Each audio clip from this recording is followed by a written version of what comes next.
Good morning students. Class 10th आपका जैसा कि एक चैप्टर बचा हुआ था पर्वत प्रदेश में पावस। और इस चैप्टर की बात करें तो इसके राइटर है सुमित्रानंदन पंत। यहाँ पे जैसा कि बात करें तो सुमित्रानंदन पंत जो है वो उनका जन्म पर्वतीय क्षेत्र नैनीताल के पास अल्मोड़ा नामक स्थान है वहाँ पे हुआ। बचपन इन्होंने सारा अपना उसी प्रकृति की गोद में बिताया, इसीलिए यहाँ पे हम पंत को प्रकृति का सुकुमार कवि कहते हैं। आपने खुद ने देखा होगा कि हिल स्टेशन पे कई प्रकार के दृश्य बदलते रहते हैं, हर क्षण कोई ना कोई परिवर्तन आता है। और पंत जी ने अपना बचपन भी वहीं से गुजारा, तो उन्होंने वहां पे जो बदलाव होता है उस बदलाव को कैसे महसूस करते हैं वो इस पाठ के माध्यम से दिया कि वर्षा काल में वहां पर किस प्रकार का दृश्य नजर आता है। एक चीज ध्यान रखना यहाँ पे कि ये जो पूरी कविता है वो काल्पनिक है, और इस कविता में अधिकांशतः मान लीजिए कि कवि ने सिर्फ कल्पना की कि ऐसा संभव है, लेकिन हो भी सकता है और नहीं भी। दूसरी बात, यहाँ पे हम कह सकते हैं कि प्रकृति का मानवीकरण किया गया था, तो यहाँ पे प्रकृति को मनुष्य की तरह माना गया। जैसे मनुष्य हाव भाव रखता है, बोलना, देखना, सोचना, वो सारे काम यहाँ पे प्रकृति के अंग भी करते नजर आए। पावस ऋतु थी पर्वत प्रदेश पल पल परिवर्तित प्रकृति वेश। कवि यहाँ कहता है कि वर्षा की ऋतु थी और साथ में वहां पे पर्वत प्रदेश था, अर्थात पहाड़ों पर वर्षा का जो दृश्य होता है वो पल पल परिवर्तित प्रकृति वेश, वहां का हर क्षण प्रकृति अपने रूप को बदल रही थी। क्योंकि यहाँ पे जैसा ही कवि सीधा आंखों से देख रहा है वो ही बताता है किस प्रकार से वहां पे बदलाव नजर आता है। मेखलाकार पर्वत अपार अपने शस्त्र दुर्ग सुमन फाड़। कवि एक बताता है कि एक ऐसा पहाड़ जो बहुत बड़ा है, बहुत गहरा है।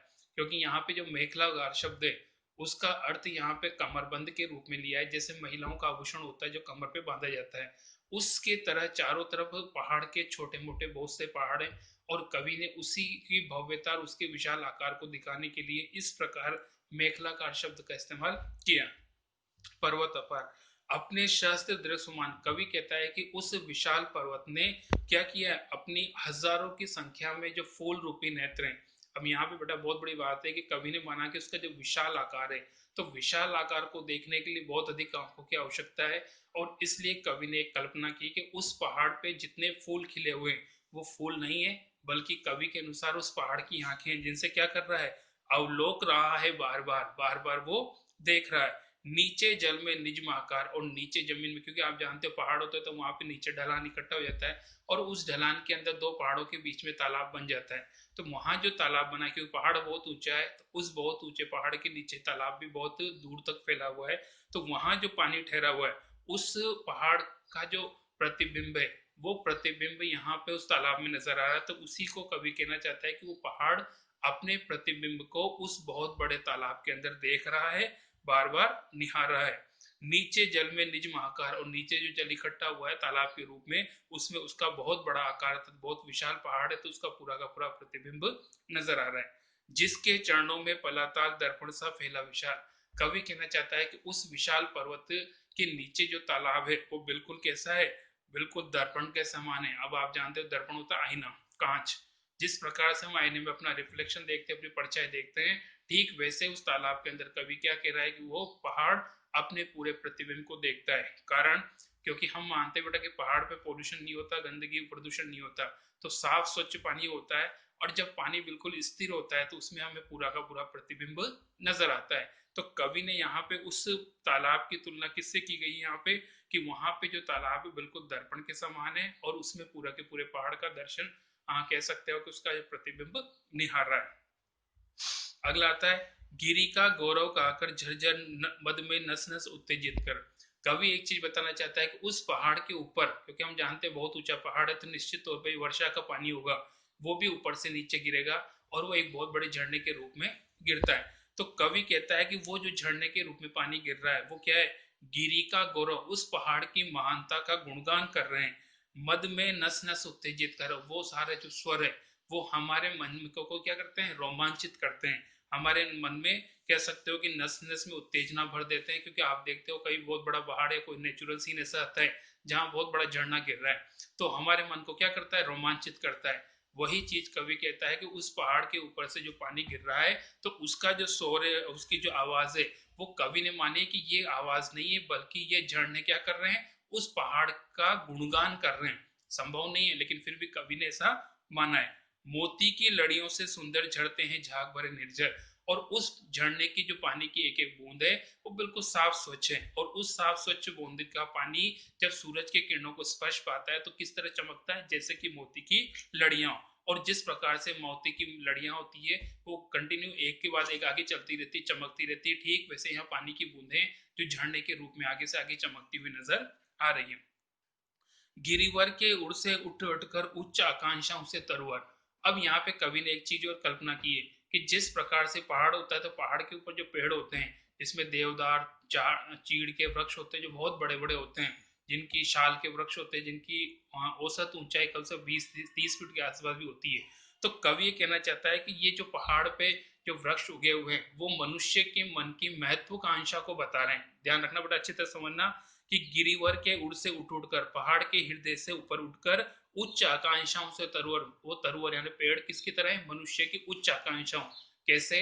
क्योंकि सामान्य मनुष्य क्या करता है, निरंतर ऊपर उठना चाहता है, आसमान को छूना चाहता है, ठीक है। ठीक वैसे ही यहाँ पहाड़ के ऊपर जो पेड़ उगे हुए हैं वो आसमान को छूने की सोच रहे हैं, और इतना ऊपर उठने के बावजूद भी आसमान को नहीं छू पा रहे, इसलिए क्या कर रहे हैं झांक रहे नीरव नभ पर, अनिमेष अटल कुछ चिंता पर। वो आसमान की ओर निरंतर झांकते रहे हैं, बिल्कुल एक चित्त होकर देखते नजर आ रहे हैं, साथ में अनिमेष बिना पल के गिराए, अटल एक स्थान पर स्थिर, कुछ चिंता पर चिंता से ग्रस्त। यहाँ पे जैसा कि आपको बता दिया कि उनके सामने समस्या ये है कि वो इतना ऊपर उठने के बावजूद भी आसमान को छूने में असमर्थ है, इसलिए उनके मन में चिंता है कि वो कितना ऊपर उठे कि आसमान को छू ले। वही चीज मनुष्य की भी आती है कि मनुष्य बहुत अधिक ऊपर उठता है, लेकिन जब पूरी उपलब्धियां पा नहीं पाता है, महत्वाकांक्षाएं पूरी नहीं हो पाती, तो चुनाव चिंता में रहता है, तनाव में रहता है।